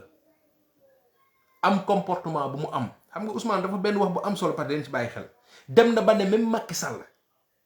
bu demoon ba jàpp que ne gëm na ne suñu projet bi projet bu baax la mu ñuy fekk dañ koy ubbil suñu loxo dinañ ko fàttaliku bu baax parce que mbaam bu mel ni Maxtaar ko Gulaar golo boobu noonu gars yi dimbale leen ko nag ngeen yónnee ko ay uul ak ay konkorong ak ay sidéemu malek yu demee noonu xam naa Babacar Diop yónnee woon na ko fi benn mbuus xam naa mbuus mi dafa jeex dimbale leen ko rek parce que xam naa ne fi mu ne rab yi ñu ngi jógaat mu ngi waxati rek ku mel ni Maxtaar Gulaar yooyu lay surfer parce que ñoom ils ne sont pas intelligents ñoom pour ñoom nit da ngay figé nit dafa am nooy kii gis nga Ousmane Sonko c'est un visionnaire Ousmane Sonko fera partie des grands de ce monde là xool leen parcours waa ji ba fi mu yegsi xool leen li mu nekk di dérouler Ousmane Sonko ne changé wu rek Sénégal mu ngi changer l'Afrique di changer en même temps le monde les gens Ousmane Sonko gis nga même ñu Macky Sall mii mu Macky Sall daf ci tombé rek mais Ousmane Sonko sut na ko en réalité ci terme yëpp Macky attanul sa Ousmane son régime la attanul sax 10 ans yi Ousmane parce que loolu la yàlla def yàlla mooy cërale nit loolu xëy na ñun nag Sénégal yu bëri nangooguñ ko parce que gisuñu ko et pourtant ñun tey ñu ngi tagg di bàkkoo Nelson Mandela c'est pas un Sénégalais ñu ngi bàkkoo Thomas Sankara c'est pas un Sénégalais dafa am nit ñoo xam yàlla moo leen di teg ci dimension boobu noonu te Ousmane Sonko yegg na fa la nekk léegi fa la dugg parce que li fi xew ku ci amul jàngat boobu que ne le gars là il est en train de révolutionner beaucoup de choses kon yow sa xam-xam soriwul quoi moo tax nañu xam que ne aussi Ousmane Sonko ci dimension wu nit ñooñu noonu la war a yegg te dafa war a nag après boole Sénégalais yépp jubóole leen boole Sénégalais yépp ànd ak ñoom ne leen ñëw leen ñu tabax Sénégal Ousmane Sonko projet bi am c'est pour ñu tabax Sénégal Ousmane Sonko projet bu mu woote du loo xamante dañuy ñëw fal ko ne ko acca am nga budget demal Ousmane Sonko daf ñu gi nga VAP yi ngeen di gis nii lim ñuy préparer le gars pour te dire vision c'est-à-dire lii yëpp ay préparation la ay dem leen defi VAP parce que fa lañ jëm ñu bay dundee maye deret patriotisme di fàttali ko say c'est-à-dire ci loolu la ñu jëm parce que dañu ci waroon yóbbu bu yàgg loolu lañ ñu bëgg a xañ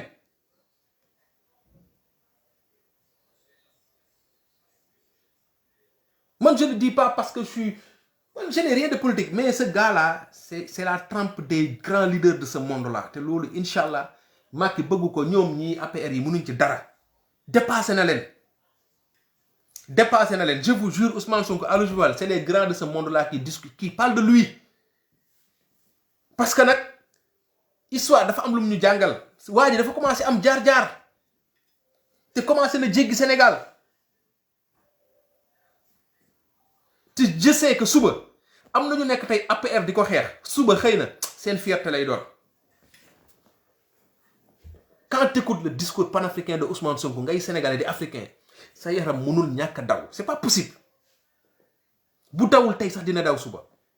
buy déglu yenn discours Ousmane Sonko yi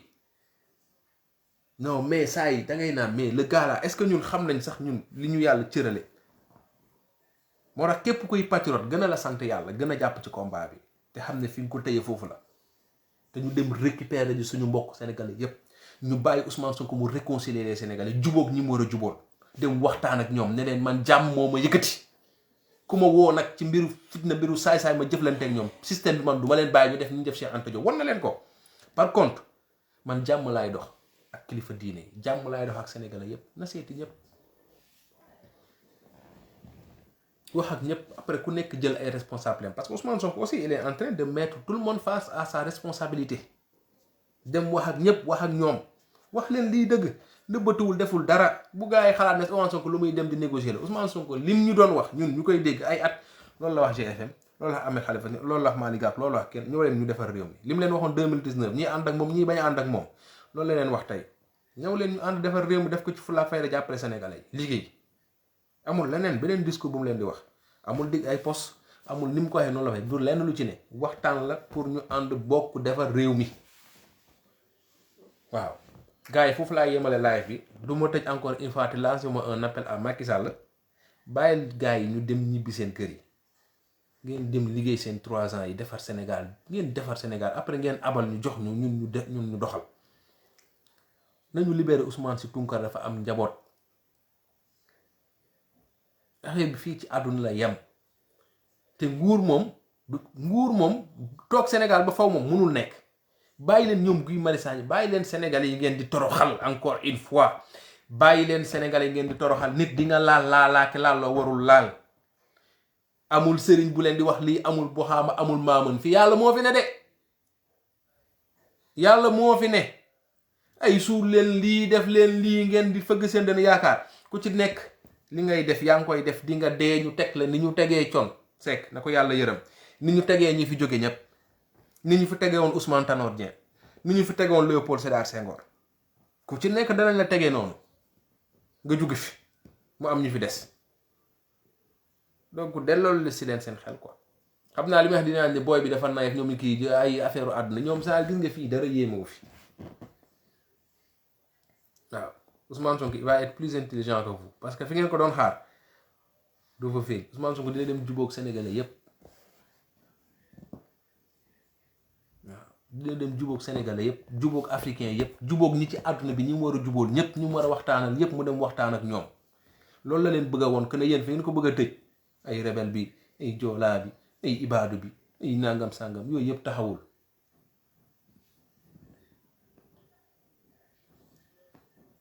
donc gars yi maa ngi di siyaat leen bëgg di leen jox rendez-vous xam naa peut-être ba dimanche am na benn live bu ñuy préparer bu taxawee rek dinañ ci gën a communiquer donc nañu gën a mobiliser wu loolu aussi mënul dañ mais aussi nañu continuer combat bi bu ñu leen may ñu dabe nañu continuer combat bi massifier xool le pro ni muy demee di dox di xooli les kii ku ci nekk patriote bu ne chef de cellule bu ne te mën nga xooli sa mbokk yi. sa mbokk yi nekk yeneen parti c'est-à-dire li muy def ku nekk na ko def à son niveau te ñun réseaux sociaux yi aussi ñu bañ ñu distraire ci biir cool yi ñuy massifier waale di jaayale Ousmane Sonko di bañ a perdre trop de temps ci yenn affaires yi parce que buntu bi ñu ubbil nii buntu la boo xam dañ ci war a wane kan mooy le patriote kan mooy Ousmane Sonko lan mooy projet bi parce que sénégalais yi nag fi mu toll nii ubbil nañ ñu seen loxo ubbil nañu seen bët ubbil nañ seen nopp. tey lañ war a wax tey lañ war a wone lu rafet lu jekk même ñun ñuy live sax ñu won sénégalais image bi nga xamante ni en vérité loolu lañ bëgg pour Sénégal ñun duñu ay éternel combattant xeex non ñun dafa am lu ñu yëkkati moo tax xeex bi dafay ànd ak moom laay intelligence sociale boobu il faut que mu ciy nekk quoi ak état boo mënti toll rek en fonction de étape boobu noonu man y a deux semaines bu may live dama doon fuur fii da doon saxaar voilà wala ngay gis ma triste wala ma kii mais étape bu nekk boo ci tollee rek dafa am benn comportement boo xam da nga koy adapter du affaire u fake nag da nga ko koy adapté laa wax mais des ci li nga nekk loolu dafa am solo quoi ñu bañ a disperser wu trop mettons plus de focus ci li Ousmane Sonko di def que li Adji Sarr di def mettons plus de focus nañu gën a génnee li Ousmane Sonko di def li patriote yi baax yi di def Guy Marius Sagna bi nekk prison nañ ko gën a génnee que Maître El Hadji Diouf li muy def c'est loolu c'est loolu ku nekk rek yaa war a def jàngat sa bopp man acte bi may posé nii live bi may seetaan nii lii may partagé nii affaire bi may dugal ci réseaux yi nii lan lay indil combat bi ban njëriñ lay amal Ousmane Sonko naka la mën a participer ci Macky Sall mu bàyyi prisonnier politique yi loolu bu ñu ko commencé di def ñun ci réseaux sociaux yi ku nekk di acte yi muy posé mu koy xool di ko teg rek ñun ñëpp dinañ amandoo benn cohérence boo xam day ñëw daje comme mënuñu woote ci ñëpp ne nañu publier ndoo lii nañ defal ci ñoo ne réseaux sociaux yi loolu rek moo ko mën a lijjanti mooy ku ci nekk acte booy posé ci réseaux sociaux yi rek choix bi ngay def ci ki ngay seetaan ki ngay partagé li ngay def ban njëriñ la amal Sénégal ban njëriñ la amal le projet ban njëriñ la amal Ousmane Sonko naka la mën a participer ci libération wu Ousmane Tounkara ci libération wu Guy Marius Sagna li may def nii wala may rek parce que da ngay jël benn vidéo boo xam benn vidéo Adji Sarr par exemple ñu def ko monté ko Adji Sarr def jërë xam nañ Adji Sarr dafa fen mais nga gis pendant toute une journée vidéo bi nekk ci réseaux sociaux yi di wër nit ñi di ko partager di ci discuter au même moment Guy Marius Sagna ñu sumi ko ba mu set ni ko ndeyam juree dugal ko fenn di ko troxal imagine leen ñu jëloon image boobu def ko hashtag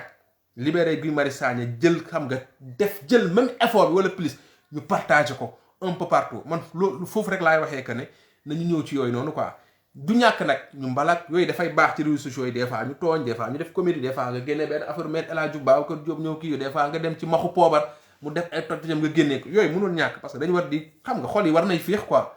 comprendre nga mais aussi ku ci nekk rek na nga def recul boobu noonu nga xool man tey ban acte laa mën a poser pour Guy Marius Sagna génn ban acte lan laa war a mën a génnee tey pour projet bi gën a jëm kanam pour Sénégal gën a kii c'est-à-dire loolu aussi def ci am solo quoi bu wax xeex jotee ñu xeex bu foo jotee ñu foo y a pas de souci parce que la plupart ay jeunes lañ voilà te nit ñi bu ñu jàpp que ne aussi patriote du foo patriote non yooyu yëpp loolu yëpp ci la bokk mais lu ci nekk bu jotee rek ñu defee ko ni ñu ko war a defee bu ko defee dinañ am benn cohérence d'ensemble boo xamante ne nii dinañ sax noppal parti bi dinañ am benn direction boo xam dañ ko am bokk di ci demandoo bu ko defee presse beeg bëgg bañ état beeg yëpp ils vont suivre en fait mënuñ ci dara voilà donc gars yi voilà gis nga voilà massification carte profito wax ak sénégalais yi ne leen lii mooy Pastef parce que am na sénégalais yu bëri yoo xamuñ ne sax ay cellules ñu ngi ci quartier yi c'est l'occasion cellules yi gën a développé lépp gis nga politique boo jekkoo doo baale day am ay moment yoo xam da nga ciy fort da nga ciy profito gën a def dëgër laay jaay carte yi waxtaan na ci cellules yi aussi def jàngat xool sénégalais yi nekkoon ci combat bi identifier ngeen ay sénégalais yoo xam taxaw nañ ci combat bi dem leen ngeen jege leen te bokkuñ ci cellules dem leen ngeen jege leen cellules yi nekk ci diaspora bi yëpp gars yi xoolaat gis ngeen mobilisation bi dafa waree ñu bari parce que am na si ñoo xamante ne nii dañu jëloon affaire bi def ko nii nañu gën a ubbeeku am na ñoo xam dañu ne woon gars yi ñëw nañ am na ñoo xamante ne nii xam nga c'est-à-dire dañ doon xaar ne ñu ñëw nañ gis nga lu bari feeñ na ci lii loo xam ñun aussi bureau Pastef yeeg xam nga cellules yi section yi responsable ku nekk na ci def jàngat ku ci nekk gis na ne affaire bi sut na Pastef sut na lépp et c'est l'occasion ñu dem wooyi Sénégal yooyu noonu dugal leen ci projet bi yooyu liggéey am na fi quoi voilà de telle sorte que toog fii moom di yaxaam di xaar ñu leen di pesaato yu demee noonu yaxaam match bi jeex na prolongation fin match dóor 10-0 lañ leen dóor jeex na Adji Sarr nañ ko commencé di évacuer quoi parce que buñ ko toppee fi ñu jëm mooy waaw def na nii wala defu ko ñuy kii yooyu nga sa xol bi di métti man Adji Sarr yàlla métti ma xam na ne tuuti laa ji du ma ko déglu parce que li muy wax safuma parce que du ma wax lu ma neex ci pro bi ñun nañu leen imposer tempo bi comme ni leen ko produit imposer on impose le débat pro nee na nañ dem procès fi mu toll nii dossier procès nañu jublu on a un projet dañu amoon nemmeeku tour nekkoon ci ñuy baax amoon yeneen projet yoo xam dañ ko war a def voilà te nag yow ñu tëj pro bañ mu gën a génn 2 jours génn 15 jours génn 20 jours ñun on trouvera toujours des astuces yoo xam ñoom du ñu xam sax fan la ñu fële dañ leen di mës di jommal rek voilà dañ leen di mës di jommal ay contrôle judiciaire boo ñu ko tegalee sax ñun on trouvera toujours un moyen d'exister quelle que soit la situation on trouvera toujours un moyen d'exister loolu moom voilà et puis yàlla daf ñu ko yombal sax parce que ñun ñu jàkkaarloo moom cuune boo xamante ne nii yàlla xam doy na des fois sax ñu def seeni affaires yi da nga leen di xeeb sax après tu te dis kon nii la ñuy diriger Sénégal bu fekkee nii ñuy defee nii noonu la ñuy diriger Sénégal ngeen xam ne sa waay ñun li ñu dal du jàmm quoi. voilà Khoudia Sène nee na il faut répondre aux personnes qui veulent des cartes man mii personnellement ñu bëri dañuy jaar ci man sax ñu nekk sax Sénégal pour am carte dama ci profité ma jégalu ñi nga xamante ni xëy na des fois suivi bi du ci war surtout dernièrement nga xam man j'étais vraiment focus ci affaire bi man ñenn yi nañu ma comprendre parce que su yi may jot dafay bari et que souvent c'est pas parce que defuma dara mais damay def dara di xaar dara souvent retour bi du ñëw mais li may ñaan rek ñenn ñi xam nga moom mooy lan d'abord il faut que aussi gars yi je sais pas par exemple cellules yi yooyu mën nañ ci liggéey ak section ñu def de telle sorte que patriote bu nekk par exemple Tamba bu duggee ci internet war na mën a am un numéro à Tamba bu mu woo quoi soxlawul mu yoo Issa wala Akon loolu dafa am solo quoi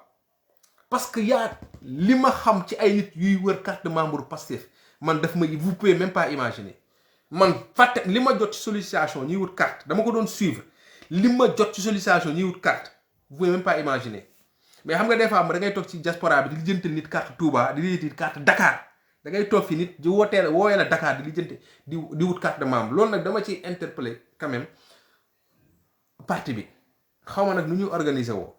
plateforme boobu noonu ñu def ci internet bi tous les sénégalais ne sont pas internet tous les sénégalais ne sont pas gâchette ñëw dugg xam nga kërëb jàppal bàyyi loolu il faut ñu wut ci solution quoi il faut vraiment que ñu wut ci solution. Khoudia Sène bu fekkente ne yaa ngi Bordeaux bàyyil ma message sama messenger man dinaa la contacter loolu moom amul problème yow moom bu fekkee yaa ngi Bordeaux mu sa carte da nga ci jot loolu moom amul benn problème man ñi ma jaaxal kay du ñu nekk Bordeaux ñi ma jaaxal mooy ñi nga xamante ne nii ñu ngi un peu partout au Sénégal mais gars yi bu leen xaddi ñi nga xam dañuy def demande carte le plus simple bu leen ci juger dara bu leen ne par exemple parce que ñu bëri def ci ñuy am réaction boobu xoolal parti bi li ñuy woote maa ngi nii demandé naa souvent c'est parce que xëy na sax soit c'est compliqué wala soit erreur benn nit la maintenant tu peux pas imputer erreur benn nit à tout un projet comprendre ngeen li ma leen di wax man mii am nañu ma ko kii mais amul suivi du man su ma sañoon damay xëy jox ñëpp carte mais souvent c'est compliqué parce que du ñun ñoo koy defar ñi nekk ci parti bi aussi nañu gën a parce que demande carte yi moom dafa bari trop biir parce que mais mënuloo ko sa imaginer man li may wax dama ko xam parce que dama koy dund léegi nag man y a pas de souci dama koy jixaat amul problème ba ñi soxla carte nañ ma bind message privé ak fu ñu mënti nekk man je serai toujours ma jëm leen yóbbu fenn sinon ñeneen ñi mën a dem ci www.pastef.org ñi nga xam ils ont la possibilité nañu dem foofu directement mu gën a yomb ñi nga xamante ni moom amuñu beneen voie man buñ ma bindee en privé dinaa leen orienter vers les différentes cellules ak sections yi nekk ci monde bi bu ko defee ñu mën fa amee carte ñi nga xam def nañ ma demande bi amagul suivi maa ngi jégalu je ferai le nécessaire quoi c'est très compliqué mais bon on fera le voilà waroon nañ am benn plateforme bu xam daal par exemple bu dee yaa ngi Tamba même bu dee région wala département sax bu la un numéro boo xam leeral ne fii wala 4-5 numéros yoo xam leeral ne fii boo soxla ku soxla carte da ngay woote fii gars yi lijjantil la carte loolu war na mën a nekk très sincèrement war na mën a nekk bu fekkee ci diaspora bi aussi gars yi war nañ mën a def de telle sorte que xam nga par exemple ci groupe ñëpp am Facebook par exemple bu ma nee par exemple Pastef Bignona am nañ Facebook ci Facebook bi war nañ fa mën a bàyyi benn numéro def ko en clair que ne pour carte de membre kii ngay woo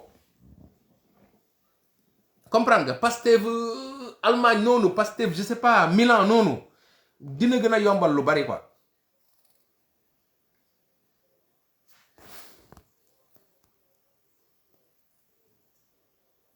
Je suis en Vienne Italie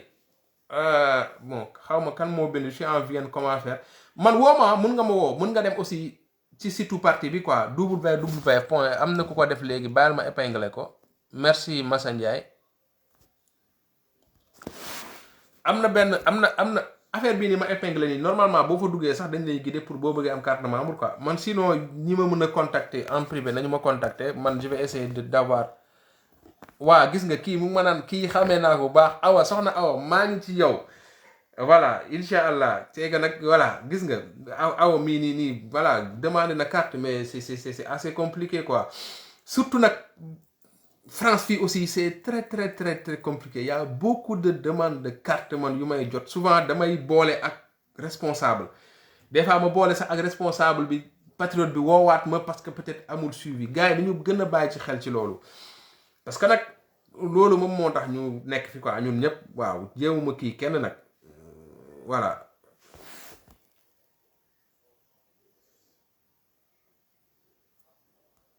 voilà gis nga Pastef Italie nous avons une page donc gars yi bu leen di hésiter aussi ñi bëgg carte ngeen dem ci Facebook bi ngeen tapé peut-être Pastef nangam wala Pastef Diourbel Pastef je sais pas Pastef Londres wala yu demee noonu pour xool est-ce que am ngeen fa information quoi voilà mais sinon man comme je dis ñi nga xam mënuñu dem ci site bi man nañu ma envoyer aussi message en privé man je vais essayer de trouver le contact voilà parce que aussi bon loolu aussi moo tax ñu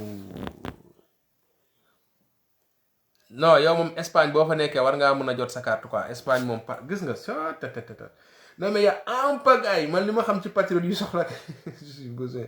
waaye gis nga c'est bien je suis à Bilbao je suis en léegi Aliou Diaw yow mi nekk Bilbao xoolal jéem a la contacter Makhtar après ngeen gérer loolu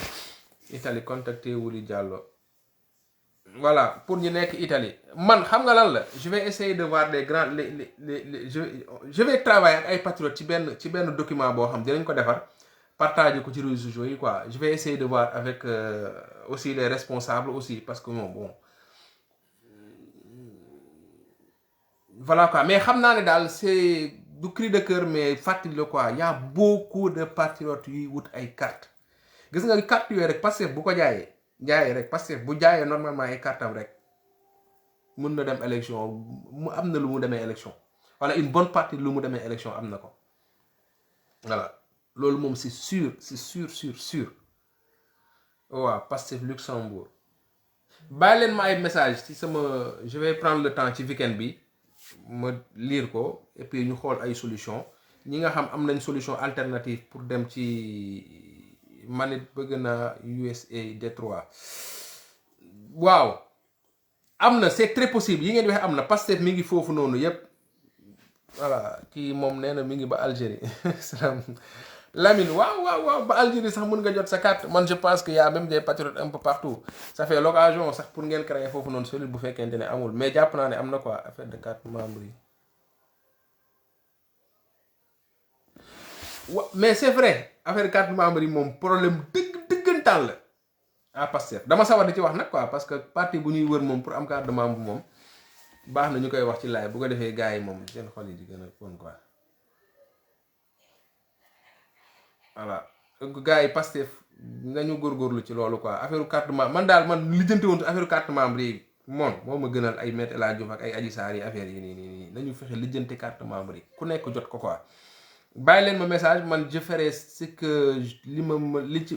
ma dinaa ci def lépp lu ma mën voilà je vais essayer ci weekend bi comme peut-être am naa tuuti temps ñu jéem a xool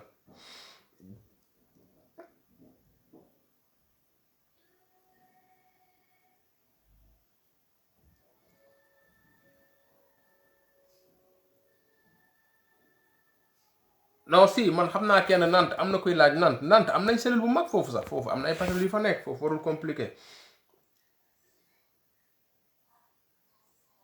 si Marseille aussi c'est pas compliqué Marseille moom maa ngi ak seen contact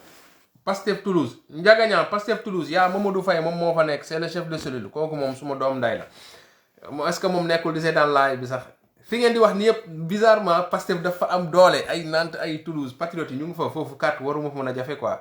je pense que bon am na ko ko wax il faut l'accepter aussi problème organisation am na ci voilà on va essayer juste ñu Marseille am na cellule bu dëgër bu fa nekk bu dëgër xam nga kii nee na ça fait 300 qu'il demande mais oui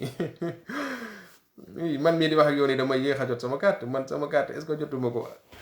2018 te ba ma ko demandé de kenn xamul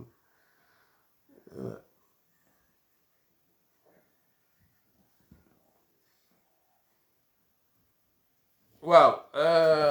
Omar Diallo yaa ngi tontu Mouhamadou moom nee na ça fait 3 ans gars yi da ngeen di wax fi ngeen dëkk mais xoolal léegi on va faire une chose mais yow dans le 92 moom am nañ fa cellule bu mag 92 moom defe naa loolu bu dee gars yi ñu ngi may dégg foofu y a pas de souci quoi 92 moom defe naa ñoom Abdou Sonko ñoom ñoo fa nekk su ma juumul. léegi gars yi xoolal n'hésitez pas envoyé leen ma message en privé wala ngeen envoyé ko à Omar Diallo ay kon gars yi xam ngeen leen quoi mais de toute façon man képp ku ma envoyé message je ferai tout pour lire ko ci biir weekend bi nii dañ koy tàllal nag parce que xaw ma ñaata message lay doon mais dinaa la jéem a orienté mais je pense que aussi ñun am nañ liggéey ñun ñuy wax pour peut-être aussi ñuy jottali yu mel nii parti bi ñu xam que ne waaye parce que vraiment man je vous le dis li may jot ci ay demande wu carte ay nit ñu may demandé pour ñu orienter leen mais kenn xamul nu mu toll quoi kenn xamul nu mu toll te Pastef mi ngi un peu partout dans le monde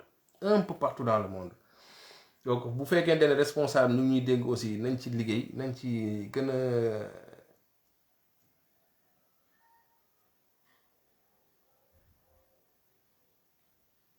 voilà mais ñi nga xamante ne nii par exemple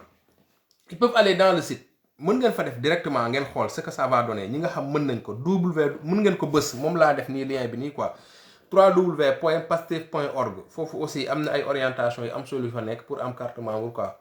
voilà sinon aussi vous pouvez toujours bon bàyyil ma message après on verra ce qu'on peut faire quoi.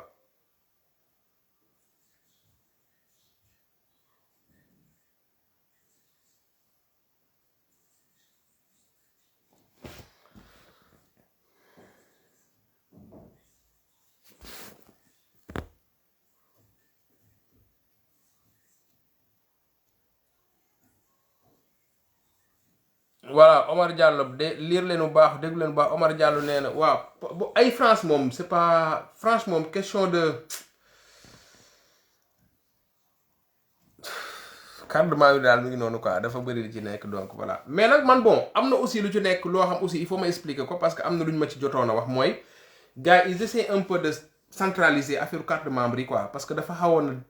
xam nga même numéro yi amuloon cohérence France da doon jaar boppam kee di jaar boppam en fait dañu ñoom li ñu bëggoon ci li ma dégg mooy peut-être xaw ko centraliser def ci site bi pour que ñu numéroter ko lépp am benn cohérence xam nga affaire bu demee noonu yaa de am na daal lu ñu ci doon liggéey loo xamante ne nii bon man mënu ma ci sori parce que maîtrise wu ma la mais il faut quand même reconnaître que y a un problème par rapport aux cartes de membre loolu moom wax dëgg fa yàlla moom su ma ko waxul moom voilà y a un problème nañu foofu war nañ fa.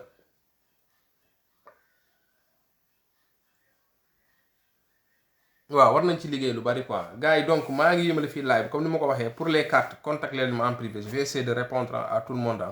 je vais essayer aussi waaw loolu lañ bëgg quoi ñoom dañ ko bëgg a numériser parce que je sais que ici en France par exemple ñoom format wu carte yi ñu jël c'est vraiment voilà c'est très professionnel en fait et je pense qu'il faut aller vers ça ñu dindi këyit yi def ko loo xam c'est très personnel loolu nag organisation la laaj xëy na ci loolu la ñu nekk mais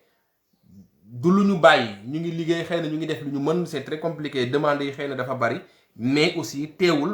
maintien ce que je dis mooy y a un problème par rapport aux cartes parce que man dama koy jot donc loolu moom mooy sincérité am na maintenant nag xëy na gars yi ñu ngi ci def lu ñu mën mais lu ñu doon def moom dañu ko yokk y a vraiment un problème par rapport ak carte de membre yi demande yi bari na et puis les gens ont du mal à jot carte yi man mii damay def ay relance mais souvent du ma am retour donc du ma xam sax lan laay wax patriote bi nekk derrière voilà mais dina tax sax ñu gën ci bàyyi xel je pense que man est-ce que sax toog di live sax di dugg ci yenn affaires yi sax est-ce que duñu def ay live spécial yoo xamante ne nii dañuy koy jagleel affaire u carte membre yi orienté ko je vais essayer ma liggéey loolu ci weekend bi quoi xool naka lañ mën a créer benn plateforme boo xam mën nañ dimbali parti bi aussi peut-être ñu gën a jël aussi information ci ñoom pour gën a mën a xam naka la ñuy orienté patriotes yi loolu je pense que war nañ ci mën a sëgg quoi il faut qu'on aille vers ça et puis les détails là ñu bàyyi ko mu sedd quoi on va essayer de travailler sur ça je vais peut-être dinaa teg le débat là si pencum patriotes yi ñu waxtaan ci je sais que aussi ku mel ni Mame Sène dynamique on na ci trop moom dafa doon rayante moo Maman Astou pour affaire carte de membre yi yàgg nañ ci sonn voilà ay Baf Pereira et tout on va essayer ñu coordonner ñun ñëpp xool naka lañ mën a def ba loolu mu gën a yomb quoi voilà il faut contacter Issa Diène wala Pastef Allemagne ils ont une page Facebook man ku ma contacter bu ma gisee sa message rek je vais réagir voilà il y a pas de souci sinon aussi essayer d'aller aussi vers les pages Facebook des zones xam nga des zones concernées en tout cas des wala ngeen dem ci page ci page Pastef bi quoi ci site web Pastef bi www.pastef.org bi foofu aussi mën ngeen xam ay information quoi voilà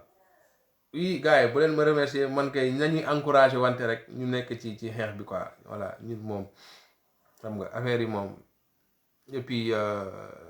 voilà quoi dara bañ a sedd et puis on reste focus ci combat bi et puis nañu gëm ne dañuy am ndam bu ñu fi kenn indil théorie ay émission yi di wax fii wëlbatiwaat indi fi ay communication ñun dañuy am ndam ci xeex bi ñuy xeex parce que dañu nekk ci dëgg amul beneen buy baax ay reconfiguration ak ay kuy ñëw ak Demba Ndiaye mouvement bu bees ak nangam sangam bugguma dugaat fii di live mais ñun bu ñu lijjanti lu nit di def ñun xam nañ ñu tax a jóg xam nañ le projet on a un bon projet on a un bon leader on a un bon état d'esprit am nañ benn et puis on a le peuple avec nous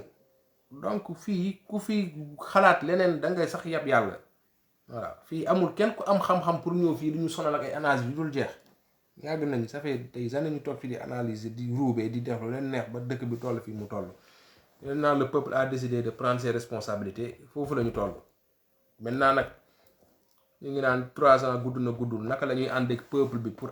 ñëpp ñu adhéré ci combat bi nga xamante ni ci projet bi nga xam c'est pour le Sénégal ñëpp ñu ànd liggéey ko et puis ñu wóolu Ousmane Sonko bàyyi ko mu déroulé fu ko neex na dem amul frontière fu ko neex na dem fu ko neex na dem parce que xam nañ nam fay demee la ko fa yóbbu ak lam fay jëlee loolu xam nañ ko loolu digaale ak ñun politique stratégie lu mu laaj pour mu def ko na ko def parce que xam nañ ne ñàkkul fayda ñàkkul fu la doxul ci ay caaxaan donc nañu bàyyi di dugg dans le jugement bàyyi leen ko mu dérouler c'est le leader mat na ko sëkk stratégie bi mu am bàyyi leen ko mu dem xool moom moo xam ne muy gérer ay affaire am par rapport ak contexte bi sénégalais yi fi mu war a dem fi mu warul dem ki mu war a waxal ku mu mënta waxal ku muy coaliser ku mu dul coaliser ñun nañ massifier te ànd ak moom